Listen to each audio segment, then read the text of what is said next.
Hey guys, what's up? It's jjaaxxthelegend and today I'm here with another Minecraft redstone tutorial. And in this week's tutorial I'm going to be showing you guys how to build a hidden enchanting table system. Now, you might be wondering, what is this system? Well, let me show you. If I grab out a redstone torch, you can see I've just got a nice enchanting table that'll give me really bad enchantments because I haven't got any books around them. But wait, if I place my redstone torch down here, all of my books appear out of nowhere. Isn't that amazing? If I place my redstone torch on any of these corner blocks, it won't appear. So it's sort of like a secret switch. Now, this also has the option of being you can vary how much enchantments you want by simply grabbing out some buttons and placing it in front of these books like this.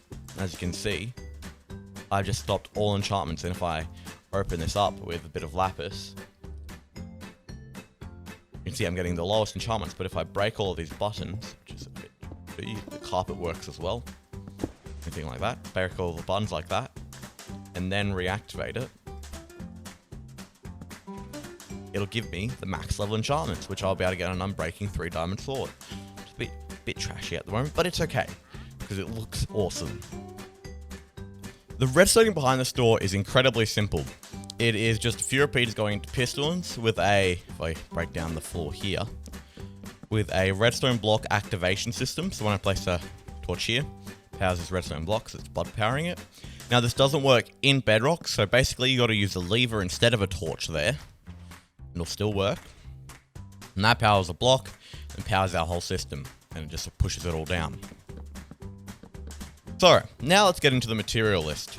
To build this secret enchantment table, you are going to need the materials on your screen now. Make sure to grab all of those, and then let's get building. Okay, let's start by building up our floor 2 blocks from the ground, so there's a 2-block gap in the ground.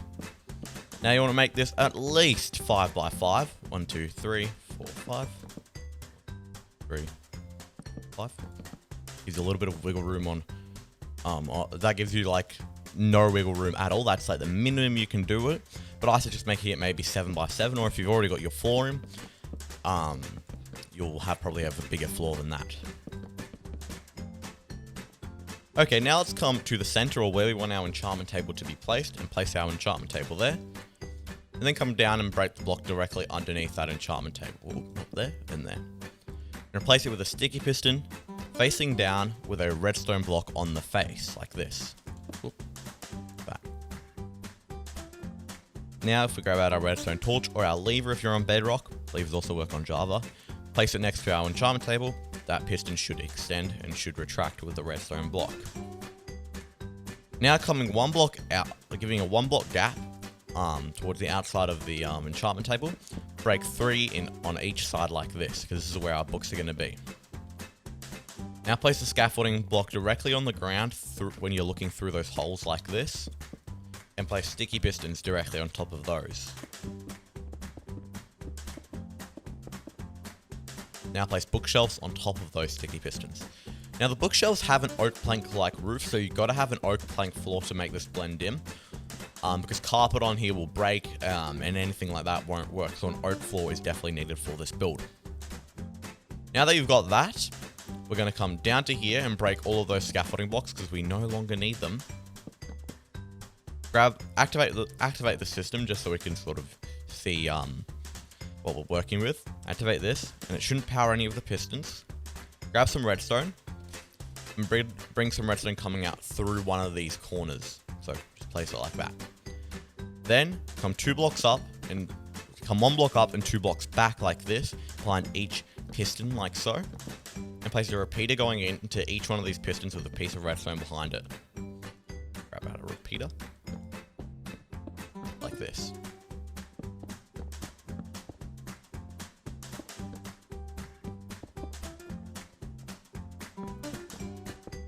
Now you want to just connect these all up with some redstone.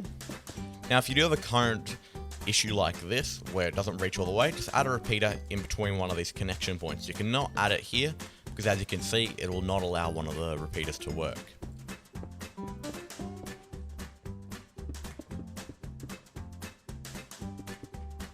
make sure it's a full loop, so current issues should be minimalized if it is.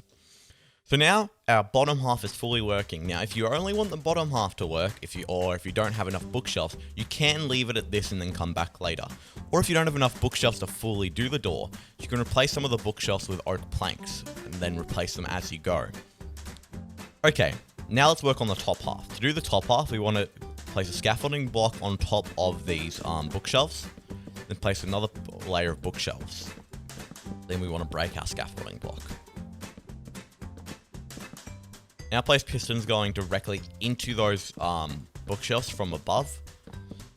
They should be all facing down. These, make sure these are sticky pistons.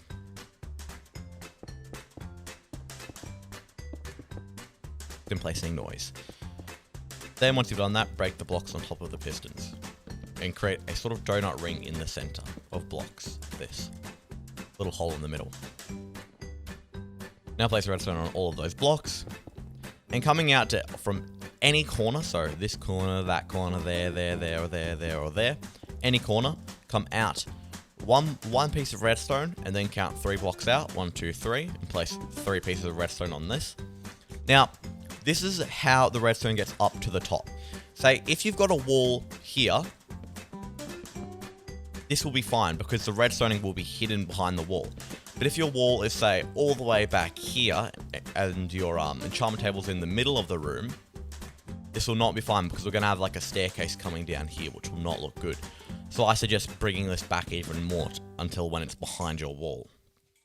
I'm going to come back 3 though. Now grab out some glowstone, and starting from the top, we want to place a piece of glowstone there next to the wood. Then come one diagonally down, going away, then coming back in, and then make a sort of like a wiggly line coming all the way down. Then place redstone on all of those glowstone.